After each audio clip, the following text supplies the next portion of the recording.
Halo guys, perkenalkan nama saya Geraldo Fangke dengan NIM 191420101153. Saya mahasiswa dari Universitas Pembangunan Indonesia Manado, dan pada saat ini saya akan menjelaskan tentang penyakit menular demam berdarah dengue atau DBD.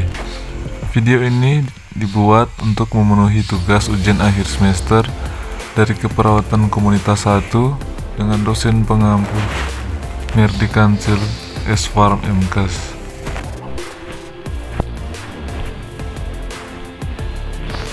Demam berdarah dengue atau DBD merupakan penyakit mudah menular yang berasal dari gigitan nyamuk Aedes aegypti dan Aedes albopictus. Penyakit ini disebabkan oleh salah satu dari 4 virus dengue. Penyebab dan faktor risiko demam berdarah itu kedua nyamuk penyebab DBD biasanya menginfeksi seseorang di pagi hari, sore hari, menjelang petang. Penularan terjadi saat nyamuk menggigit dan menghisap darah seseorang yang sudah terinfeksi virus dengue. Ketika darah seseorang yang sudah terinfeksi virus dengue, nyamuk tersebut menggigit orang lain, maka virus akan tersebar. Bisa dibilang nyamuk beberapa berperan sebagai medium pembawa karir virus dengue tersebut.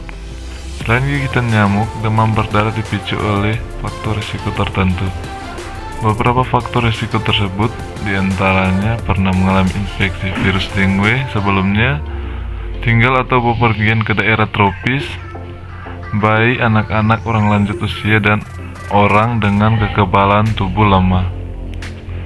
Gejala demam berdarah umumnya demam berdarah bersifat ringan dan muncul 4-7 hari sejak gigitan nyamuk dan dapat berlangsung selama 10 hari. Gejala biasanya menyertai penyakit flu dan biasa saja berkembang menjadi semakin parah jika telat ditangani.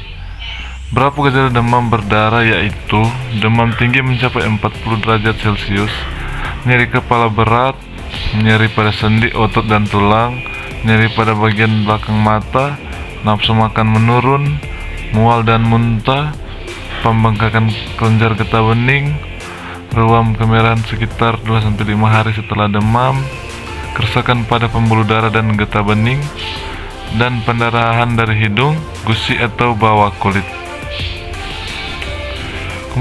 Komplikasi demam berdarah yang membahayakan bisa saja terjadi saat demam berdarah terlambat untuk ditangani. Berikut ini beberapa gejala parah yang menandakan jika demam berdarah sudah masuk dalam intensitas berbahaya. Yang pertama, tanda pendarahan seperti mimisan, gusi berdarah, pendarahan di bawah kulit, muntah hitam, batuk darah maupun buang air besar dengan fase kehitaman. Yang kedua, tekanan darah menurun. Yang ketiga, kulit basah dan terasa dingin. Yang keempat, nadi melemah. Yang kelima, frekuensi buang air kecil menurun dan jumlah urin yang keluar sedikit. Yang keenam, mulut kering. Dan yang ketujuh, sesak nafas atau pola nafas tidak beraturan. Berikut pengobatan demam berdarah. Hingga kini belum ada pengobatan spesifik untuk mengatasi demam berdarah. Langkah pengobatan dilakukan untuk mengatasi gejala yang muncul serta mencegah infeksi virus semakin parah. Berikut ini beberapa upaya yang dapat dilakukan. Yang pertama, cegah dehidrasi dengan banyak minum air putih. Yang kedua, mencukupi waktu istirahat. Dan yang ketiga, konsumsi obat penurun panas yang relatif aman yang dianjurkan dokter. Yang keempat, menghindari konsumsi obat-obatan pereda nyeri yang hal ini dikarenakan obat-obatan tersebut dapat menimbulkan komplikasi pendarahan. Yang kelima, pantau frekuensi buang air kecil dan jumlah urin yang keluar. Pencegahan demam berdarah. Terdapat berbagai upaya yang dapat dilakukan untuk mencegah demam berdarah, yaitu yang pertama, anak usia 9-16 tahun seharusnya divaksinasi dengue sebanyak 3 kali dengan jarak 6 bulan. Yang kedua, memberantas sarang nyamuk yang dilakukan dalam 2 kali pengasapan insektisida atau fogging dengan jarak 1 minggu. Yang ketiga, menguras tempat penampungan air seperti bak mandi minimal setiap minggu. Yang keempat, menutup rapat penampungan air. Yang kelima, melakukan daur ulang barang yang berpotensi akan menjadi tempat perkembangbiakan nyamuk Aedes aegypti. Yang keenam, mengatur cahaya yang cukup di dalam rumah. Yang ketujuh, memasang kawat anti nyamuk di ventilasi rumah. Dan yang kedelapan, menaburkan bubuk larvasida itu pada penampungan air yang sulit dikuras. Yang kesembilan, menggunakan kelabus saat tidur. Yang kesepuluh, menanam tumbuhan pengusir nyamuk. Yang ke-11, menghentikan kebiasaan menggantung pakaian. Yang ke-12, menghindari wilayah daerah yang rentan terjadi infeksi. Yang ke-13, mengenakan pakaian yang longgar.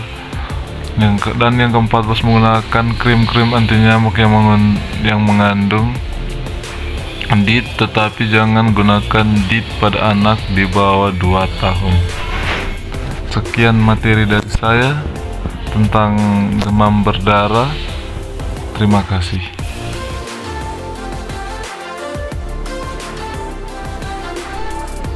Oke, pada saat ini saya mengundang kepada teman-teman yang ingin melanjutkan perguruan tinggi untuk bergabung bersama kami di Universitas Pembangunan Indonesia Manado.